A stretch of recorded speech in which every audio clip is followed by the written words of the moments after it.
Singapura menerapkan kebijakan terbaru terkait perjalanan wisatawan asing. Syarat utamanya adalah pengunjung harus menerima vaksin penuh COVID-19. Nah, kali ini ada rekan kami, News Anchor CNN Indonesia, Tiffany Raitama akan berbagi pengalamannya tentang perjalanan serta Ramadan di negeri tetangga Singapura.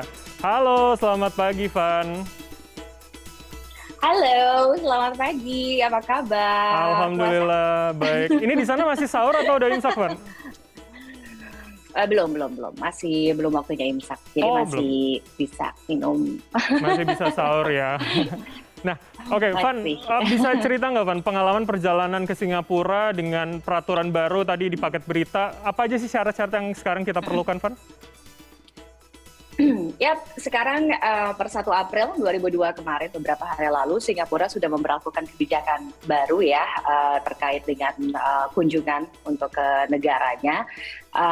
Kalau yang saya rasakan sebenarnya mungkin ini hampir sama seperti sebelum masa pandemi, cuman memang ada beberapa step, beberapa langkah yang harus diperhatikan oleh wisatawan gitu ya, khususnya mungkin wisatawan dari Indonesia. Jadi kalau misalnya mau datang ke Singapura dari Jakarta tentunya sudah siapkan dokumen ya. Dokumen yang paling penting sebenarnya adalah vaksinasi. Jadi vaksinasinya sudah harus lengkap, paling tidak sudah menerima 2 dosis atau vaksinasi lengkapnya ini ya. Jadi kalau misalnya nggak pakai booster tidak apa-apa, yang penting sudah 2 kali. Nah, kemudian setelah itu tiket penerbangan sekarang juga tidak perlu yang terkoneksi dengan VDL atau Vaccinated Travel Lane, karena sekarang skemanya ini sudah berubah dari VDL ke VDF, jadi Vaccinated Travel Framework, yaitu tadi based on vaccination. Nah, kalau misalnya teman-teman nanti yang mau datang ke Singapura, vaksinasinya di Peduli Lindungi itu nanti di-convert ke vaksinasi sertifikat vaksinasi internasional. Kemudian setelah penerbangan, tiket penerbangan. Jadi tiket penerbangannya apa aja ya, sehingga memang banyak opsi juga nantinya sesuai dengan budget. Kemudian harus mengisi SG Arrival Card 3 hari sebelum keberangkatan. Jadi SG Arrival Card ini bisa di-download di aplikasi atau mungkin bisa juga masuk ke webnya. Jangan lupa habis itu di-print dalam bentuk PDF documents. Kemudian setelah itu download aplikasi Trace Together. Nah, untuk mendownload aplikasi Trace Together ini memang dimaksimalkan untuk menggunakan nomor kartu Singapura. Ya, jadi jangan pakai nomor Indonesia. Nanti setelah tiba dibeli kartu Singapuranya, SIM cardnya, kemudian download aplikasi Trace Together.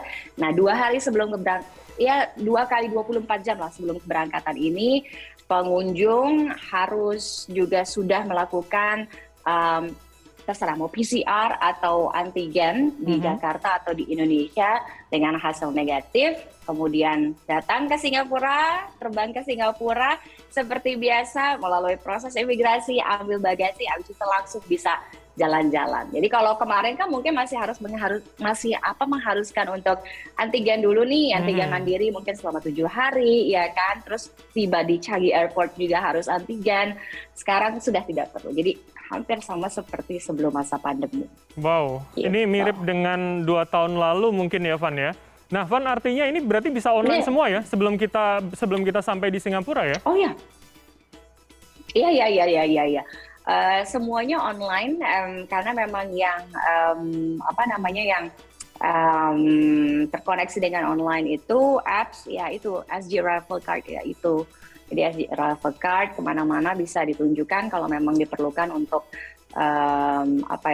masuk ke area publik dan lain sebagainya. Kalau seperti saya misalnya, saya sekarang ada pekerjaan, ada peliputan di kapal pesiar. Di kapal pesiar pun harus menunjukkan, yaitu tadi vaksinasi lengkap, SG Arrival Card yang sudah di print, kemudian sertifikat vaksin internasional. Nah, oke.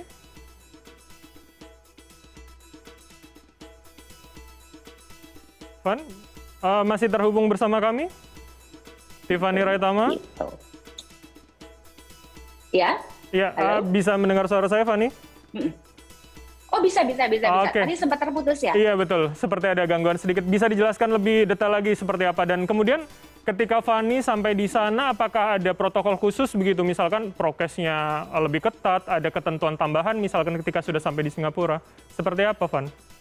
Hmm, Oke, kalau untuk di Singapura sendiri memang apa ya, mereka sudah melonggarkan kebijakan terkait dengan COVID-19. Salah satunya ketika di luar ruangan, di area terbuka, tidak perlu lagi menggunakan masker. Jadi sekarang sudah bebas masker. Wow. Dengan catatan tentunya di luar ruangan. Kalau di dalam ruangan masih harus menggunakan masker. Lalu kemudian untuk perkantoran, kegiatan perkantoran juga sudah naik kapasitas 75%. Kemudian untuk grup, jadi ketika misalkan kita ada di satu tempat gitu ya seperti restoran, maksimal satu meja atau satu grup itu 10 orang, kan tadinya 5 orang maksimal, sekarang 10 orang. Tapi tetap semuanya dari meja ke meja, jadi aturan yang tidak berubah adalah social distancing-nya, mereka tetap ada di social distancing-nya itu 1 meter. Tapi artinya sudah lebih baik begitu ya, tidak seperti saat pandemi kita ke sana masih harus dengan susah payah menunjukkan hasil antigen. Kemudian tadi Fani menyebutkan bisa ada tempat tertentu yang buka masker, begitu artinya Indonesia harapan kita cepat bisa seperti itu ya, Van ya? Ya, karena di Singapura sendiri tingkat kepatuhan dan kesadaran masyarakatnya terhadap protokol kesehatan itu sangat tinggi. Walaupun yang saya lihat ya, walaupun di luar ruangan itu mereka sudah boleh bebas menggunakan masker, tapi masih ada juga yang masih menggunakan masker. Kemudian juga mencuci tangan. Masuk ke area publik itu disediakan juga masih banyak dan mereka masih patuh. Kemudian juga tingkat vaksinasi di sini juga sudah cukup tinggi, khususnya booster kurang lebih kalau saya nggak salah sudah 70% lebih. Jadi memang itu yang membuat keyakinan mereka bisa membuka. Ya kita harapannya Indonesia pun kalau dilonggarkan juga masyarakatnya tetap patuh ya pada protokol kesehatan. Iya, benar-benar yakin dulu ya harusnya ya, baru kita bisa menjalankan dengan baik. Nah, ini saya penasaran, Van. Kamu kayaknya beruntung banget di hari pertama dan insya Allah hari ini hari kedua bisa menjalankan Ramadan di sana. Puasanya kira-kira seperti apa? Vibes-nya sama nggak dengan di Indonesia? Jamnya sama nggak dengan di Jakarta? Gimana, Van? Kurang lebih kalau misalnya di total durasi ya sama dengan ada di Indonesia gitu, karena memang ya letaknya berdekatan, kemudian juga perbedaan waktunya hanya 1 jam dengan di Jakarta. Di Singapura lebih cepat, kemudian juga lingkungannya masih sama-sama di Asia Tenggara dan sangat tidak susah menemukan orang Indonesia atau mungkin masyarakat umat Muslim ya kan yang ada di sini. Jadi adaptasinya tentunya tidak terlalu susah. Kemudian menemukan suasana Ramadan itu juga tidak terlalu susah.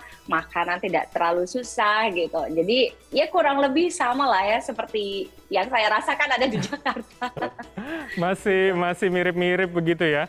Nah ini kira-kira yang paling berkesan di hari pertama kemarin apa nih? Apakah buka sudah dengan kira-kira mungkin nasi lemak di Singapura atau masih makanan-makanan Indonesia nih, Van?